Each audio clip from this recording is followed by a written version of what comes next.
Hey guys, hey guys, hey guys. Wanted to share my pen and my calculator.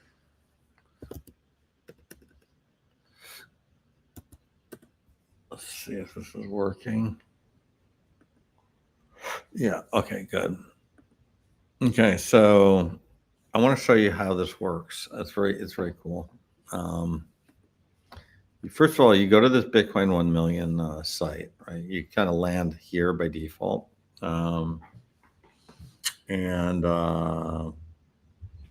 you click on this little calculator button. It's the third button right after there. And you go here and you say, okay, great. I need now it has very simple two inputs, the monthly expenses and years to retirement. So I'm going to say I have, I'm a kind of a high price guy. So I have 20,000 monthly expense, dollars monthly expense. And I have 5 years to retirement, let's just say, right? I hit calculate and it says I need 5.59 Bitcoin, okay? And it says I'm going to retire in 2030. That's correct. And it does, you see what it does? It has this cushion number and it calculates this number just so that this thing ends up at 0. So in 2037, you see. So that's how it works. You can see that the cushion actually goes, yeah, if I lived to this age, I would make it, it would go up to 150 million. So here's the advanced settings. You have your starting APR. I could change this to maybe 10, you know. On my floor APR, we're assuming the APR goes down over time, but you can change it, right? Your safe LTV, I'm going to say 25%. You don't need to change the power law slope. You can change the inflation rate to 5%, let's say. Calculate, boom. Now I need 5.92 Bitcoin, and here it is. There we go. So just wanted to share that with you. It is live now. I think it is live also in the app. I'm not 100% sure. But this is a very useful thing. Ben posted this at 3 a.m. yesterday, and we just banged out this quick app into our site, Bitcoin 1 million, which is the companion site to our book, which is the best book by far on Bitcoin, guys. The best book on Bitcoin. So Bitcoin 1 million, the final chapter of Fiat. First copy is coming today. I ordered my first copy. It's coming today. This was an author's proof. But it's coming today. So buy the book, get the app, and use the retirement calculator. That's it for now. We're going to come back. We're going to do a reading later on today. But that's it. This Bitcoin 1 million app it's amazing. I got to tell you, it is by far the best. It's by far the best power law app out there. Really is. And again, if you're just tuning in, here it is. You can look at all your power law indicators versus gold, versus M2 versus S&P. You've got your power law charts. This is the model price today. This is the current price, where we are versus all of this stuff. It's beautiful. And here's the newest edition, the Bitcoin Retirement Calculator. If let's say you're living in Texas, okay, your monthly expenses are not that high. You're only making $5,000 a month, and you want to retire in 3 years, right? You calculate. You need two Bitcoin, okay? And there it is. There's all your cushion. Your cushion is runs into the most trouble in 2034. But you have this complete calculator all here in the app. This is, again, the companion app to our book. Our book is #1 on Amazon in all our categories. I hope you guys like the book. I really do. I think I'm not going to lie. There's some good books out there. This was the previous best book on Bitcoin Standard. This is a much better book, the Big Bitcoin book. I'm sorry, the Bitcoin 1 Million. Better than the Bitcoin Standard. It really is. I hate to say it. It is the best book ever written on Bitcoin. We've put our heart and we have chapters. We tell you everything about that you need to know about Bitcoin, like when it's going to go, the ETF. We cover things like that. Are these covered in the Bitcoin Standard? No, they're not. We cover Bitcoin versus gold. We cover real estate in Bitcoin. We cover, we cover bonds. Does the Bitcoin Standard cover the bond market? No, it doesn't. We cover the stock market and debasement of stocks and why the money printer is with stocks. We cover the inflation, real data by the vector of people involved. We cover the money printer, money supply growth chapters. And we have the best chapter in the world on the power law, including stuff like the monthly fit of the power law, the address growth of the power law, the hash rate power law. We have all this stuff. If you're a Bitcoiner, you have to buy this book. It's basically that simple. We talk about quantum risk here. We actually have used quantum computers. We talk about how that was. We talk about qubit growth and, actually really, is there a risk in quantum? So this is a great chapter. We talk about AI and Bitcoin. Everybody's interested in that. When you're going to lose your job, the table is there. We talk about other really good ones. We have a whole chapter on kind of fast Bitcoin, wrap Bitcoin, Lightning, all that stuff. Stablecoin growth, amazing graphs, very, very relevant now. So, there's a lot of great stuff here. You should get this book. It's just packed full of knowledge, just packed.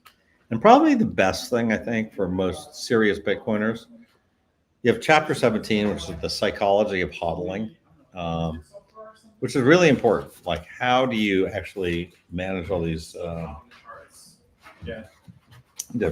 debasement trade. Oh, nice. Doing a little promo of the book, gentlemen. Hey. Trying to sell some books. Kelly Yeah. Criterion, and of course this retirement thing. This is the man who coded it up. Ben? A little 3 a.m. coding session. So basically, I was talking to one of the attendees for Bitcoin Alpha. Let's plug you in your system. Yes. I was talking to one of the guys who's going to be coming to Bitcoin Alpha, Jordan DeMoss. Yeah. And he was talking about how he retired off of Bitcoin at 36 years old. And I was like, we should do a session at Bitcoin Alpha on how much Bitcoin do I need to retire? Yeah. Great. And then he was like, well, I could just talk about what worked for me. And I was like, well, why don't I build a little calculator?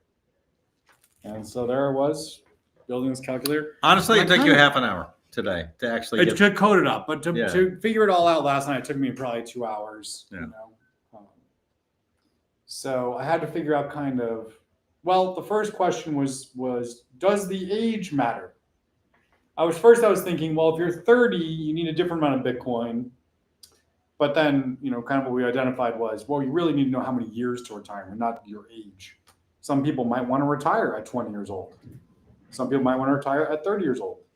So age of retirement doesn't matter that much as years until retirement. Yeah. And then you just want to know if Bitcoin follows the power law and they're perpetually going up, then how much Bitcoin do you need for that perpetual increase with the compounding debt and a decaying APR? All right, we told we to start reading Bitcoin power. Let's just read it really quickly. Well, it's kind of lunchtime. Is it? Do we have lunch? We got lunch. Oh, okay, we have lunch. Well, we'll read it afterwards then. We could do it. I mean, we could read it. Okay, I'll start. The money printer. Yeah. Chapter 2. Yeah, it's good. This chapter exposes the staggering reality. Let me just change this guy out. I get rid of this guy. Really good. Turn this off here, maybe. There we go. Oh, there you go. Okay. This chapter exposes the staggering reality that global debt has exploded to 340 trillion, double the 175 trillion in measurable global assets. while central banks have created an unprecedented 52% money supply expansion in just 4 years. You'll discover how this debt mathematics makes 1 million Bitcoin inevitable as fiat currencies race towards their intrinsic value of zero. Okay. Getting Bitcoin to 1 million by 2035 will require $1 trillion in fresh capital. That's the objection every skeptic raises. Where could that much money possibly come from? Who has a spare trillion lying around? The global economy is already stretched. Debt levels are at recent highs, and interest rates have crushed liquidity. $1 trillion of new investment seems impossible. That trillion represents a rounding error in the context of global monetary expansion. The global money printer creates 10 trillion of new money every single year, not during crises, not during quantitative easing, but every year as standard operating procedure.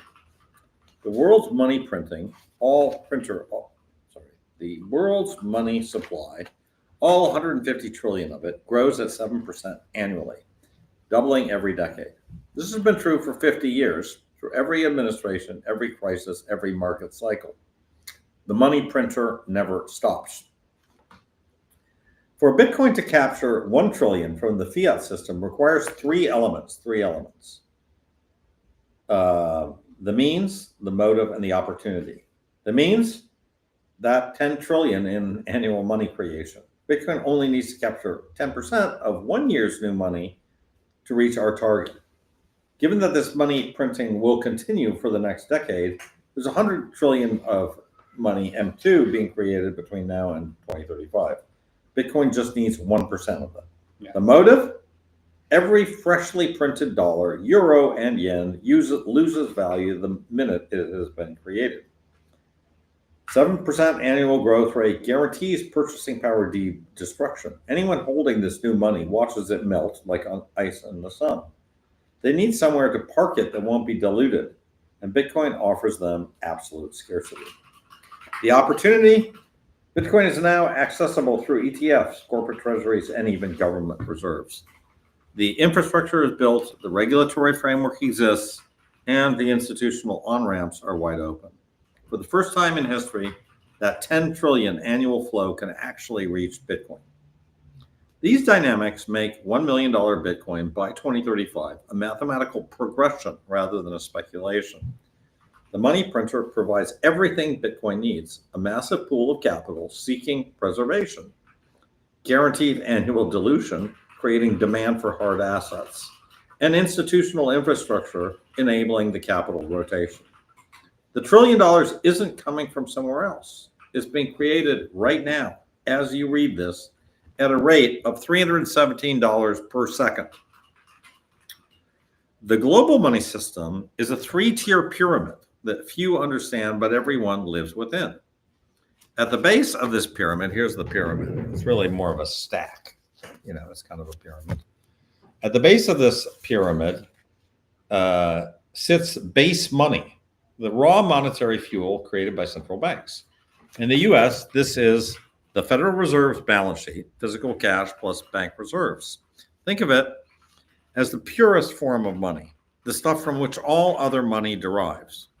As of 2024, there are about 6 trillion of US-based money, up from 800 billion before the 2008 crisis. That's a huge move, right? From 2008 to 2024, we went from 800 billion to 6 trillion.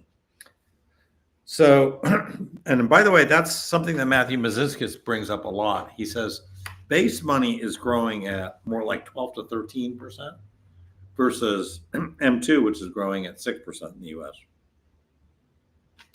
So the middle layer is M2, okay, which is base money plus commercial bank deposits. When banks lend, they create new money. You deposit $1,000, the bank lends $900 to someone else, and suddenly $1,900 exists when only $1,000 existed before. This money multiplier effect turns 6 trillion in base money into 21 trillion in M2. Every major economy runs this exact same playbook. You create base money, you leverage it through banking, and you watch the money supply multiply. The top tier is M3, M2 plus all the near money instruments like money market funds, repo agreements, and large time deposits. This is where the real action happens, where the 21 trillion becomes 35 trillion in the US alone. Globally, M3 reaches that staggering 150 trillion figure. It's a mountain of promises built on a foundation of fiction, all denominated in currencies that can be created at will. 3 years ago, Matthew Mazinskis, who goes by One Base Money on X, have to follow that guy, shared a chart that changed my perspective on Bitcoin's trajectory. Matthew, a Latvian analyst obsessed with global money supply dynamics, had done something brilliant. He tracked Bitcoin's market cap as a percentage of both global base money and global M3. The resulting story is compelling. Bitcoin's share of global M3 has grown linearly, more or less, from near zero in 2009 to about 1.7% today. Not exponentially, but in a steady straight line. This growth trajectory suggests that Bitcoin will reach 8.3% of global M3 in 10 years and 41% in 20 years. Bitcoin is following a predetermined path towards monetary dominance. What makes this even more remarkable is that M3 itself is growing at 7% annually. Bitcoin captures a larger slice, while the pie itself doubles every decade. Bitcoin's linear growth rate on top of M3's exponential expansion creates a powerful multiplier effect. This is why Bitcoin's price must rise so dramatically. It's capturing an increasing percentage of an exponentially growing pool. Money supply doubles every decade. Global money supply, as we discussed, has grown at 7% annually for half a century, doubling every decade like clockwork. The answer as to why the specific rate persists lies in the fundamental architecture of our debt-based monetary system. Modern economies require credit growth to function, and credit growth requires monetary expansion to remain sustainable. Too little growth and your debts become unpayable, triggering deflationary collapse. Too much growth and inflation destroys purchasing power, causing social unrest. 7% is the Goldilocks rate, just right enough for maintaining the illusion of stability while slowly transferring wealth from savers to debtors. It's fast enough to make government debts manageable as GDP grows nominally along money supply, but slow enough that most people don't notice their purchasing power evaporating. It allows 2 to 3% reported inflation while hiding the rest in asset price appreciation.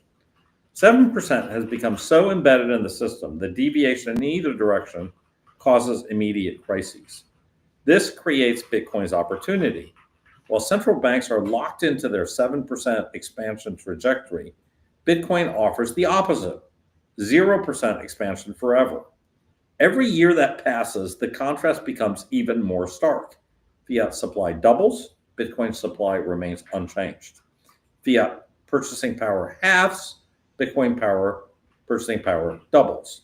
It's not competition, it's a complete massacre.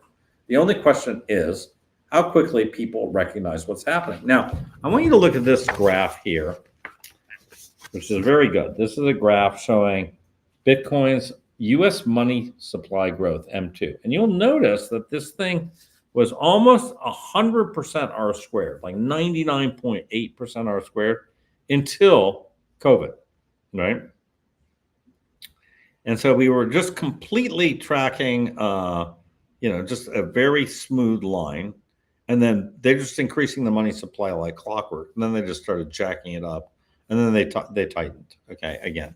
So that's kind of where we've been with money supply growth in the United States. Now I'm going to show you next. So, despite our hatred of the Fed, the United States has been relatively restrained, expanding money supply at only 6% annually. But don't let that fool you. 6% compounded over 50 years means that the dollar has lost 96% of its purchasing power. Your grandfather's dollar is worth 4 cents today. You want to start reading about it from here, mechanics? The mechanics of this expansion are deceptively simple. The Federal Reserve creates base money through quantitative easing, buying bonds with newly created reserves. Commercial banks then multiply this through fractional reserve lending, turning each dollar of reserves into multiple dollars of loans. The process accelerates during each crises. So 2008 saw M2 grow at 10%. 2020 saw an unprecedented 25% spike. And each crisis requires more aggressive intervention. Each recovery leaves the money supply permanently expanded. Doesn't go back. No, it's a one-way ratchet. One-way trip. This represents the core feature of the debt-based monetary system. Modern economies run on credit expansion, and credit expansion requires monetary growth. Stop the printer and debt becomes unpayable, triggering deflationary collapse. Keep printing and purchasing power steadily erodes. The Fed has chosen the slow burn over the sudden freeze, and they'll keep choosing it because the alternative is politically impossible. At the end of the day, the Fed, they're politicians. Yeah. They're and in all bed the with central the banks, they're all politicians. Yeah. Europe matches the US at 6% expansion, maintaining relative parity between the dollar and euro. But beneath this stability lurks fragility. The ECB, the European Central Bank, must coordinate monetary policies across 19 different economies with vastly different needs. One size fits none, creating constant tension that Bitcoin exploits. China, M2 money supply growth. Got a nice little chart here. So you can see here that China's growing at 10%. It's exponential. And by the way, its 10%. money supply is much faster. bigger. They are the king. They are the kings of printing. It's not the Federal Reserve. Yeah, and it's very interesting. What you'll see later in this book is in the stocks chapter. Yeah, how the Chinese stocks have actually been devaluing. Based on, if you look at the M2 money supply, we call it where money goes to die. It's where money goes to die, yeah. Whereas the S&P has basically been able to outpace money printing slightly. Yeah. So keeping track with, slightly outpacing maybe. So China's the outlier, expanding M2 at 10% annually for 3 decades. This monetary fire hose funded the greatest infrastructure build out, I almost read burnout, in human history, but created the greatest debt bubble. Chinese M2 now exceeds US and Europe combined. When Chinese citizens discover Bitcoin as an escape valve from this monetary explosion, the demand will be biblical. Japan tried a different experiment, 3 decades of extreme monetary expansion to fight deflation. The Bank of Japan owns 50% of all Japanese government bonds and 7% of the entire stock market. They've proven you can print money indefinitely without immediate collapse, but also without generating real growth. Japan's monetary laboratory establishes the end game of fiat, infinite money achieving nothing. And Japan also suffers from a low desire society. They don't want anything anymore. They don't even want to breed. A quadrillion dollars of paper. Quadrillion. Not the word you hear every day, but you're going to hear more of it. So we've already established that global M3 supply today is 150 trillion, growing at 7% annually. But let's project this forward. In 10 years, by 2035, that 150 trillion will have doubled to 300 trillion. Keep compounding at 7%, and by 2045, just 20 years from now, we're looking at 600 trillion in global M3. But M3 is only part of the story. The global bond market adds another 150 trillion in paper wealth today. Corporate bonds, government bonds, municipal bonds, all promise to pay fiat currency in the future. These bonds will grow at roughly 7% annually as governments and corporations issue new debt to roll over old debt, plus fund new spending. By 2035, the bond market will reach 300 trillion. By 2045, 600 trillion. So you add that all up, M3, 600 trillion, bonds, 600 trillion, you get 1.2 quadrillion in paper wealth by 2045. A quadrillion dollars. Not even including stocks, guys. That's literally just paper. Just money. There's money. There's $1 quadrillion of money that where it's going to be floating around by 2012. And that's not even assuming anything crazy happens to this world. That's just like if we go along Normal. today, that Yeah. business is normal, we're getting to $2 quadrillion. So a number is so large it loses meaning, which is precisely the point. When you can create quadrillions with keystrokes, the units themselves become meaningless. The only question is what percentage of this ocean flows into the life raft of Bitcoin. Bitcoin doesn't need much, though, because at $1 million per coin, Bitcoin's market cap would be about $20 trillion. And that's less than 2% of the quadrillion dollars in paper that will exist by 2045. So we don't need the whole world to adopt Bitcoin, right? We just need 2% of all money to be in Bitcoin. And actually even less. And less, actually, yeah. So just a trickle from this flood of money that's coming. The multiplier effect makes this even more achievable. Consider that every dollar that flows into Bitcoin increases market cap by $3 to $10, depending on market conditions. So we don't even need 20 trillion in new investment. We need perhaps 2 to 5 trillion over the next 20 years. That's 0.2 to 0.5% of $1 quadrillion in net paper wealth.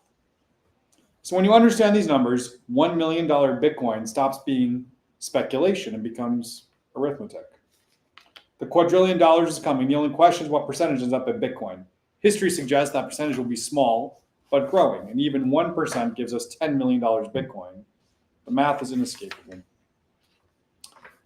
The competition for hardness. This inevitable monetary expansion creates a fundamental competition among assets. In this ocean of liquidity, assets compete on a single dimension, hardness.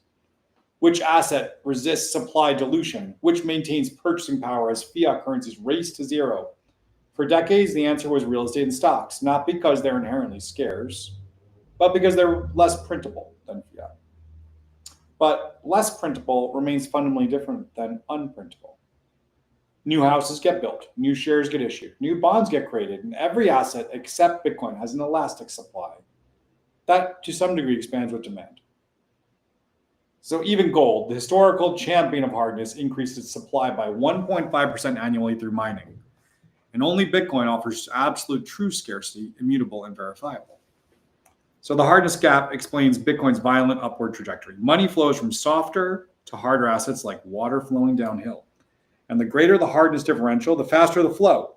With fiat expanding at 4% and Bitcoin at 0, we have the greatest hardness differential in monetary history.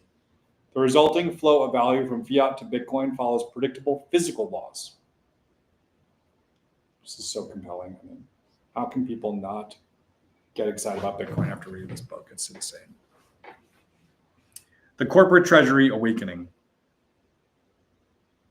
The first major institutions to recognize this, the physics, are corporations.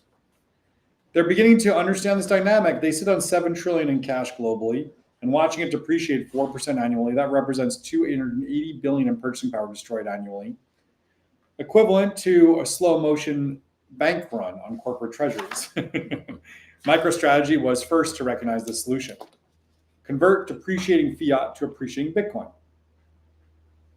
Hold fiat, earn 0% after inflation. Hold Bitcoin, gain 38% after 4% inflation. The spread is 38% a year. For a corporation with $1 billion in cash, that's $380 million in opportunity costs annually. So no CEO can ignore those numbers indefinitely. The only question is who moves first and who gets left behind. As more corporations adopt Bitcoin treasuries, it creates a reflexive dynamic. Bitcoin's price rises, validating the strategy. Other corporations observe the success and adopt Bitcoin. Price rises further. The cycle continues until holding fiat becomes demonstrably irresponsible, or demonstrably irresponsible. We're perhaps 2 years from that tipping point now. The individual's dilemma. For individuals, the situation is even more acute. Your savings account pays 1%, while money supply expands at 6+%. The crucial point, even if you're not wealthy yet, the assets you aspire to own, houses, that's really important. Blue chip stocks. Yeah, you may not be. Yeah, you may not be wealthy, but if you're not wealthy, you want to own a home, right? And the problem is those assets. Yeah, they're the things you want to buy.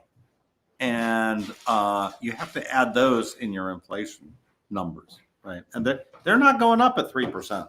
They're going up at 7% plus. You might actually want to own some shares of stocks, and they're going up at 10%. Or Bitcoin, which is going up at 40%. Yeah. Yeah, we get into that in the next chapter, actually, in the inflation chapter. We'll talk all about that. Yeah. Sort of how inflation's felt differently by different people. It's such an important point to understand. Yeah. Every chapter in this book compounds on the previous chapters, and it just is presenting this. It's a more than 360-degree viewpoint of Bitcoin in the future. It's so interesting. This book is so interesting. I think everyone's going to really enjoy reading it. I'm curious how many people have already ordered the book. If you haven't ordered the book, you should go order a copy. The paperbacks are there now. Tomorrow the hardcover comes out. Yeah. And then by the end of the month, we'll have the Audible out. You can read this to your wives. It makes them fall asleep. It's amazing.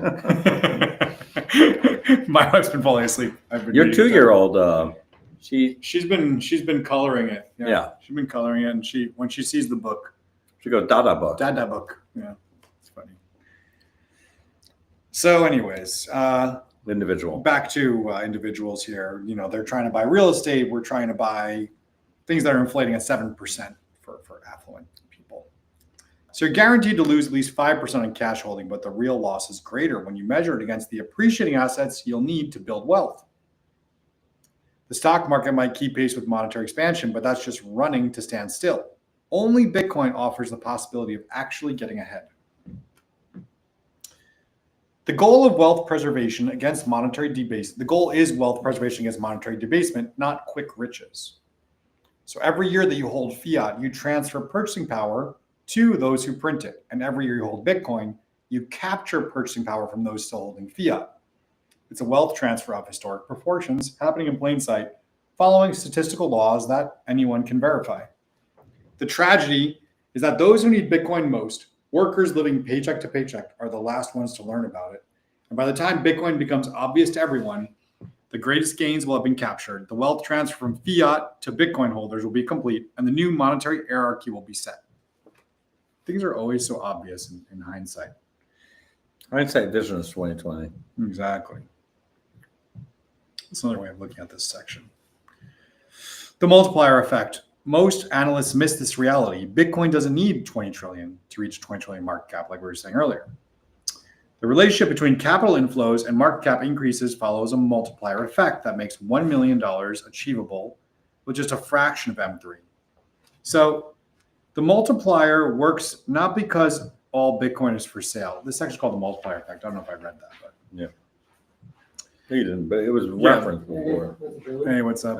Hey. Of the 19.5 million Bitcoin mined, approximately 30% is lost or held by diehard holders who won't sell at any price. Another 40% sits in cold storage held by long-term investors who sell some at 10x, but certainly not at 2x. And only about 30%, roughly 6 million Bitcoin, actively trades and sets the price. So when new capital enters the market, it doesn't buy from the entire supply. It buys from the marginal seller, the weakest hands, willing to part with their Bitcoin at current prices. As these sellers are exhausted, price must rise to entice the next tier of holders. This creates a multiplier where every dollar of net inflow can generate $3 to $5 of market cap increase or more. We've seen this multiplier in action. When MicroStrategy announced its first $425 million Bitcoin purchase in 2020, Bitcoin's market cap increased by over $2 billion, a 5x multiplier. Mm-hmm. When Tesla disclosed its $1.5 billion purchase in 2021, the market cap jumped by $8 billion within days. The Bitcoin ETFs can provide the clearest evidence. $20 billion in net inflows during 2024 corresponded with a $600 billion market cap increase. 30x multiplier during the bull phase. So the multiplier intensifies as Bitcoin matures for three fundamental reasons. First, supply becomes increasingly illiquid. Each cycle, more Bitcoin moves from weak hands to strong hands. The 2024 ETF buyers aren't selling at 20% gains like the 2017 retail traders. Corporate treasuries don't panic during 30% corrections, and as the holder base strengthens, the multiplier effect amplifies. I mean, I think this is a really important point because all these people think there's all these OGs who are going to sell, and they will sell it all at different prices. But there's a limited number of them. Right? And as you kind of cull the lettuce hand OGs, It's also not a sell all at once type game. yeah, they just sell some. Second, reflexivity accelerates adoption. Rising prices validate the thesis of Bitcoin, attracting more institutional capital. And this creates a self and reinforcing cycle where inflows drive price, price drives narrative, and narrative drives more inflows. The multiplier isn't constant, it expands during adoption acceleration phases.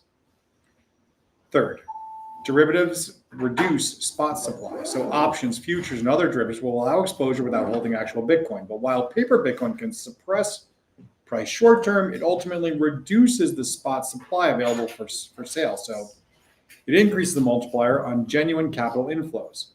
Let's model what this means for Bitcoin reaching 1 million.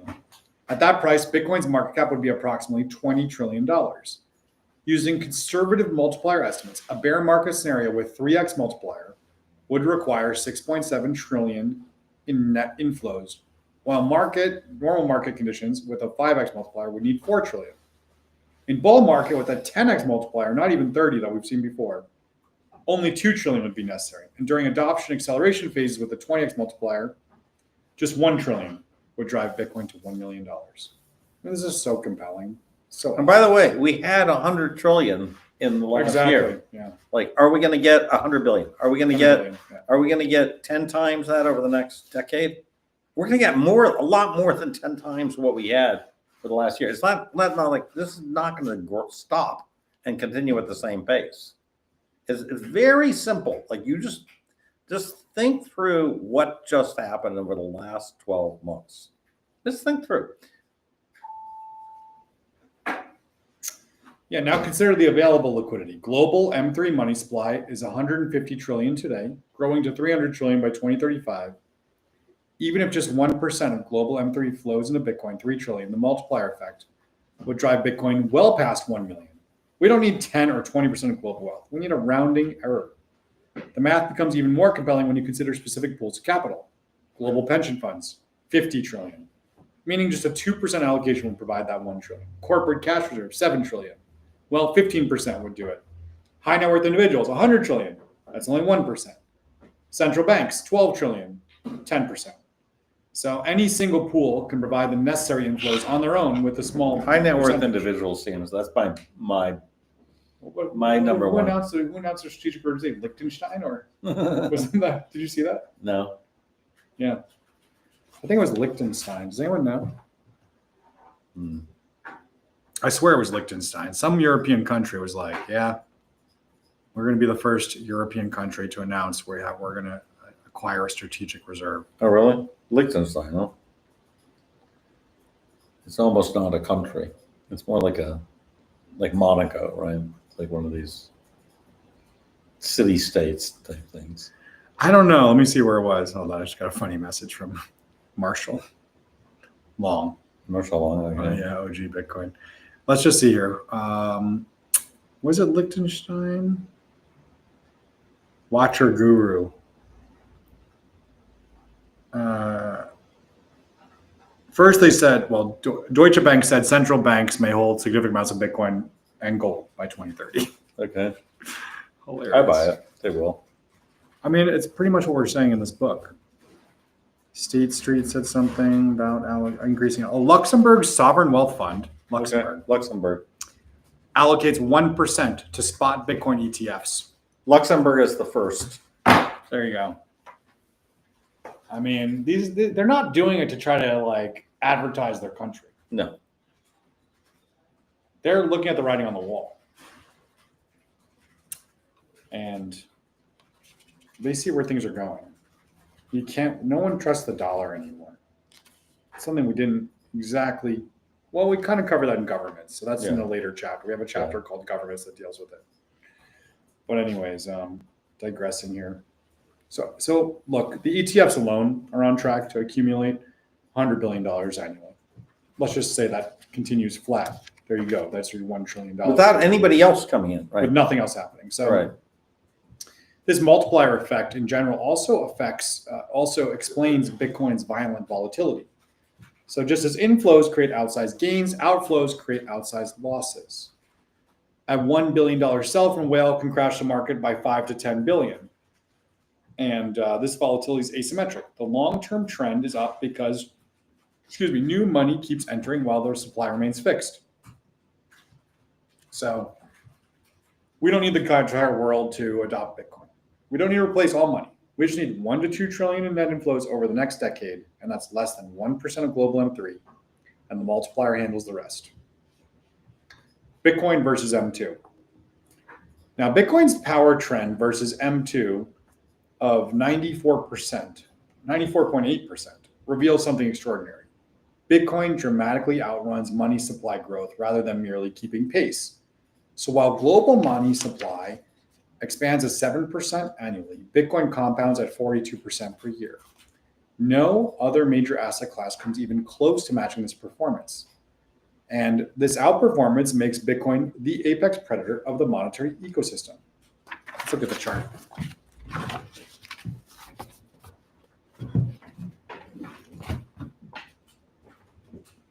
See this chart? It's an amazing chart. Bitcoin divided by M2 money supply. Really amazing. We also have this app, right, which the companion app to the website. Yeah, when you can see Bitcoin versus M2 on the app too, so you can follow. We don't have a curve yet. I don't know if we want to do that. We could add the curves and But stuff. This app has a lot of features. If you haven't already downloaded the app, please download the app. It's free. But I mean, we have other charts here showing other things versus M2. Which we'll show you guys later. Stocks versus M2 and gold versus M2. And yeah, here's the S&P. Here's the S&P versus the M2 money supply.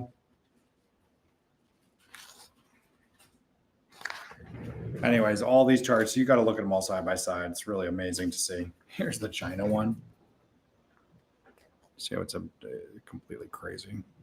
Anyways, declining, going down. It's the only one going down against M2. Yeah. So that's really wild to see.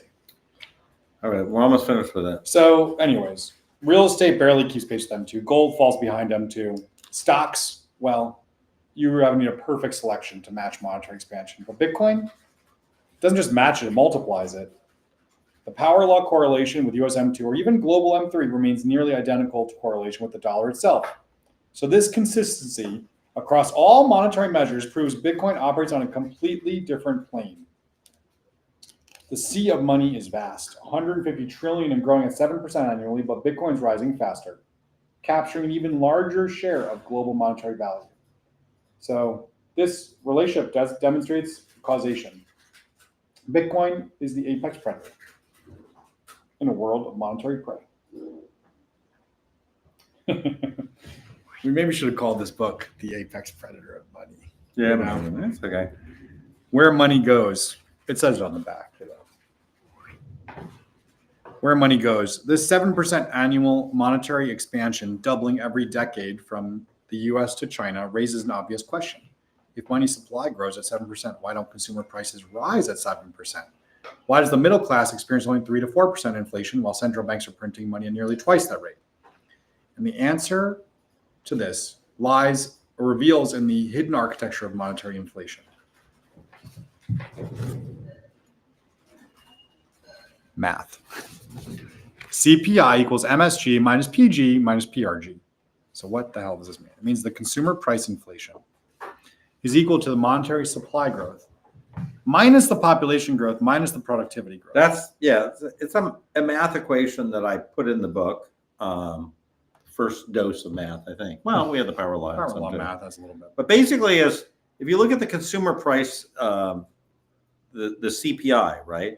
It's equal to the money supply growth minus the population growth, right?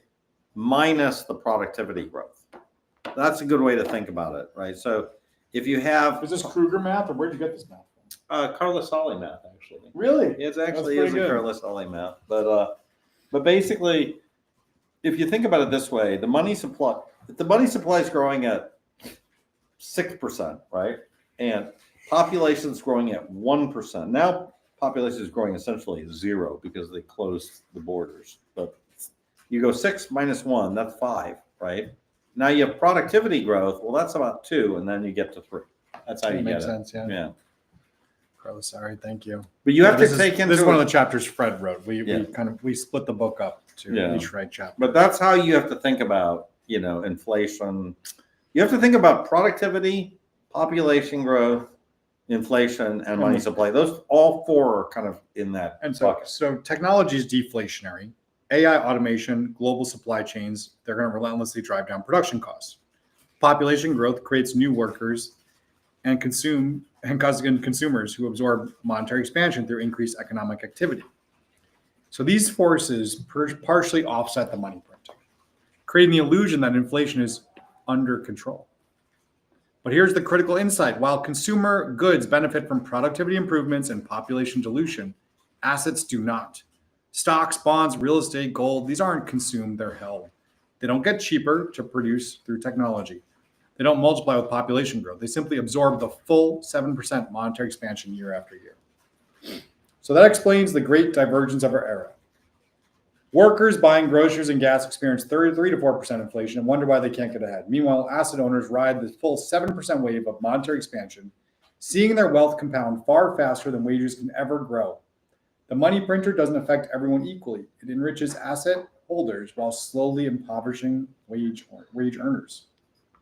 The wealthy understand this game perfectly. They borrow at 4% to buy assets growing at 7%, profiting from the spread. They convert every possible dollar from melting cash to appreciating assets, and increasingly, they're discovering that Bitcoin, with its 40% annual growth rate, doesn't just play this game, it breaks it entirely. So in the next chapter, we'll explore how this monetary expansion creates radically different inflation experiences across society, why the wealthy are desperate to escape their own accelerating inflation spiral. Well, that was today's reading. That was chapter 2 out of 21. Right, that was the money printer chapter. Oh my God! I hope Matthew Mazinskis' flight is not delayed. He was worried about drones from Russia coming through. But I love this money supply chart. It's amazing. I can't get the freaking. But anyway, so like this book has like all these things rolled into one book. It has the money supply arguments, the power law stuff. All the different asset classes. It's a lot of stuff that we talk about on Bitcoin X all the time in spaces and things, but really put together in one nice package with charts and really great stories and explanations of everything. If you're on this space, you probably heard half of this stuff before. Probably heard a bunch of this stuff, yeah. Because this is. This is kind of all, Rob Clausen was saying today, which I agree with. He said, this is in a way crowdsourced. It's one of the first books that was totally crowdsourced because in these spaces, we talk about exactly these topics. That's our thought, and we've thought through all these things so much. These chapters are really quick too. Yeah. I mean, it takes us about 20 minutes to read it out loud. You can read it even faster. Mm-hmm. So it's really bite-sized, totally digestible. Mm-hmm. Really nice to read. So tomorrow we'll do inflation. Yeah. 21 chapters. And yeah. All right, guys. We're going to get lunch. Yeah. Talk to you guys later. Bye.